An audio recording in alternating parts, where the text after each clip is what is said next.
thing. Maybe that's not. That the $400,000 wedding also sounded like ridiculous to me. But maybe people have those too. You pay for the experience, Chris. I don't. At least I don't have that kind of money anyway. I mean, I haven't.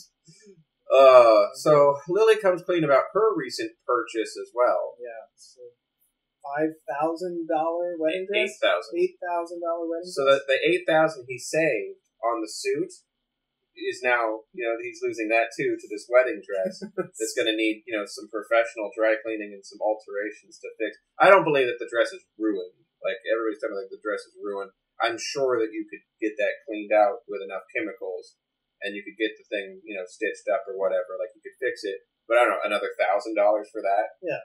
So now it's a $9,000 dress? Yeah. So $13,000 later. They could have flown to Germany for that.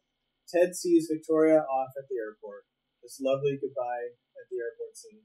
Right. This would have been the perfect opportunity to try your idea. Have a 2-month drum roll and then never see each other again. Instead, they agree to try long distance, and future Ted says, "You know what? It does not work out." It's true. But Ashley looks really cute when she smiles, and Ted asks, "Do you want to try long distance?" Yeah, it is. It's a very sweet moment, and it's the the thing that I remember most about this episode. But it creates this almost sort of like self-fulfilling prophecy to me that we'll touch on more in a couple episodes. But like now that the audience knows it's not going to work out, they're going to root for something that makes it not work out. Which, if they weren't rooting for it in the first place, would mean that they. Anyway, I'll figure it out before we get there. It's like a circle. Yeah, it's like the logic is a circle. It's like it's being chased by that other logic. It's like a chain of logic. Yeah, like a pyramid, of logic. When I started this, I thought the chain idea was pretty good.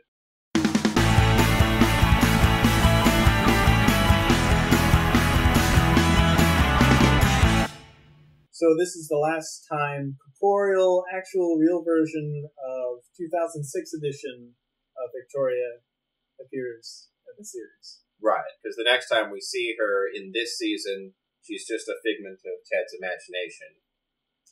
And of course she shows up later in the series. Caroline Lagerfeld is the mean old bridal shop lady. I call her that with respect. She has an extensive list of credits, including every show in the 90s, including all the Law and Orders, most of the Star Treks, your Frasers, your ERs, your NYPD Blues, the Drew Carey Show, and even today she's working in Gotham. So, cool. Seen this lady a lot. Sergei Brulovsky played Sergei the tailor. Yeah. They didn't try real hard. No. Or they tried really hard to find somebody named Sergei. Or they named the character after him. Or happy coincidence. Who cares? Let's move on. Chris, we got to mention this. Marshall claims that he's not much of a fighter. Yep. But it is proven to be untrue in the episode The Fight. And we also know that he gets in quite a bit of fights with his brothers. Right. This is the second time this season that they've said that. And for some reason they decided to go against it, even now that they're starting to build a history of Marshall not being a fighter. Yeah. In this season. Totally throw that out the window. He's been in lots of fights. Murder Train plays in the background. Yeah. Lily's college semester in Paris, first discussed here, comes up again in Say Cheese. It's also an episode where you get a little taste of Karen. Right, yeah. Karen showed up Yeah. with Ted and ruined the weekend. Yes. Same weekend. Maybe that could be part of why Marshall was like in a bad mood and took it out on Gabrielle. Yeah. So Ted, what's he up to in this episode? He's debating on whether or not to ask Victoria to stay. Yeah, pretty much the entire time. That's all he does. Yeah, and I think it makes a good argument, like you said, that if he asks her to stay and it doesn't work out, he would be the biggest asshole in the world. True. But also, he can't move to Germany for some chick he's only been dating 2 months. Yeah, and he already has a job here, and all his friends are here. And if he does want to see his family, it's a much shorter trip from New York to Cleveland than it is, from Germany to Cleveland. So, Cleveland Airport's nice, but, it's a long flight from Germany. So, Robin, being snarky with Victoria until Lily tells her to knock it off. Yeah, pretty much. Kind of just working some stuff out. Right, yeah, she does have quite a bit to work out. Unlike other episodes where she works some stuff out throughout the course of the episode, she was actually dealing with these feelings for several consecutive episodes. I thought it was kind of brilliant when you think about it. Yeah, she hasn't had an opportunity to get them worked out yet. And actually, ultimately, it seems like she's landing on that she's upset that she passed on her opportunity with Ted, and she's taking it out on Victoria. Yeah. I think that's the impression that I get. Yeah, transference. Mm-hmm. So Lily is trying to be supportive of Victoria and Robin at the same time. You can kind of tell this, but she was a little bit more assertive, saying that you had your chance with Ted. You need to move on. Yeah, it did play like the mother or like the big sister role or something there. It's like Robin, you waited too long. He's moved on. You need to start being nice to her and deal with your stuff. Yeah, but I love you. Right? Yeah, right. In a way that she said it much nicer than that. Yeah, I'm just not pulling any punches apparently. Marshall wants to work for the NRDC, but is too poor to afford mending even one suit. Right. So Barney tricks Marshall into working for Barney Corp. Pretty much. We call that extortion. Yeah, and they just gloss over that because it's a sitcom. Yeah. Victoria, meanwhile, is torn between staying to see where things go with Ted and further her career. From her perspective, this is got to be a crushing choice too, because if it sounds like her super important donut scholarship is genuinely important for someone in her profession, right? And if she wants to excel, do the very best, why not pursue the hardest challenges, the most unique achievements, and to turn something like that down because you're a woman or you're a baker or something is a huge leap, I think, to ask for anyone, let alone for some dude you've only been dating for 2 months. Right. Yeah, and I mean that's what it boils down to is that I think this thing would look really good on her resume. Like it attended this school and passed whatever their certification is. Attended for 2 years. Most Americans don't even get in. Mm-hmm. So let's just throw out a number here. She might be like one of 10 Americans that have ever gone through this school. That's going to look awesome. Yeah. So it's a pretty big deal. Yeah, and it doesn't matter their gender. Giving that up for somebody else for a relationship that's 2 months old is kind of redonk. Yeah, it is redonk. So, life lesson of the week, Chris? Long distance sucks. Don't do it. Don't do it. Don't do it. I'm like, you know what that sound means? No. It's special announcement time. Wait, but are we actually giving the special announcement, or are we just announcing that we're giving the special announcement now, but not announcing it? No, we've made that announcement. Now it's time for the announcement. All right, next week we'll be doing Life Among the Gorillas with special guest Mother Fan Dan. He's a real mother fanner.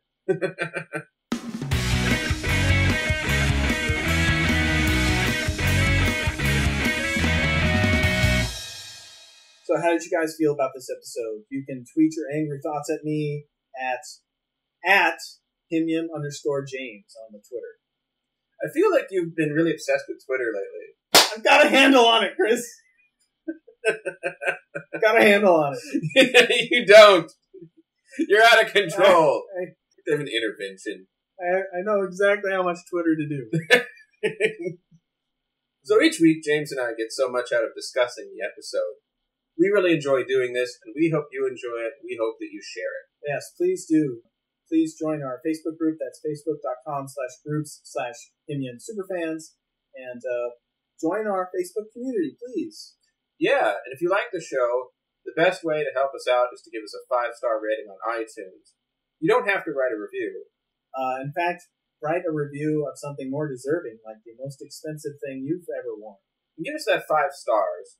It really helps us with getting discovered and helps us grow our audience so we can keep making the show. Please tell your friends, like us on Facebook, hit us up on Twitter, Upvote us on Reddit. Reddit. Yay! Thanks, people. Yay! Yay, Reddit. You did it. Yay.